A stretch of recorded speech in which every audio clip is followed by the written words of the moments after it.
তো গাইস সকালে আমি যখন রাস্তা দিয়ে হাঁটছিলাম তখন দেখি একটা বাড়িতে প্রচুর ফুল হয়েছে। তো গাইস কাছে গিয়ে দেখি সূর্যমুখী ফুল। আমি দেখে তো পুরো অবাক, সেই সুন্দর, মানে প্রচুর বড় বড় ছিল ফুলগুলো। তো অনেকটাই উপরে ছিল বড় বড় যেগুলো। তো আমি তো দেখে এখন শুধু ঘুরঘুর করব যে কখন ফুলটা পারবো। চোরের মতো এখন ঘোরাঘুরি করতে তো স্বভাবই আছে লোকের বাড়ির জিনিস চুরি করা। আমি একদমই লোকের বাড়িতে জিনিস চুরি করি না। তো এখানে ঘুরঘুর করছিস কেন?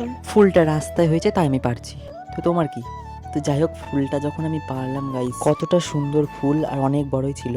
তো ফুলটা নিয়ে আমি ওখান থেকে দৌড় মারলাম, নাহলে ধরতে পারলে ধরে দিবি আমাকে। দৌড়াতে দৌড়াতে পিছন দিকে তাকিয়ে দেখছি কি একটা মহিলা ঝাড়ু দিচ্ছে আর আমাদের তাকিয়ে আছে। তো ওখানে আমি আর দাঁড়িয়ে না থেকে তাড়াহুড়া করে চলে এলাম, ওখানে থাকলেই ফেসে যাবো গাইস। তো ভাবছিলাম ফুলটা দেখুন আমি কি করবো, যেহেতু ফুল মানে বাইরে রাখলে থাকবে না, নষ্ট হয়ে যাবে। তো সেই জন্য আমি মাসি বাড়ি গেলাম, আমার একটা বুনুকে এই ফুলটা মাথায় গুজে দিয়ে দিব।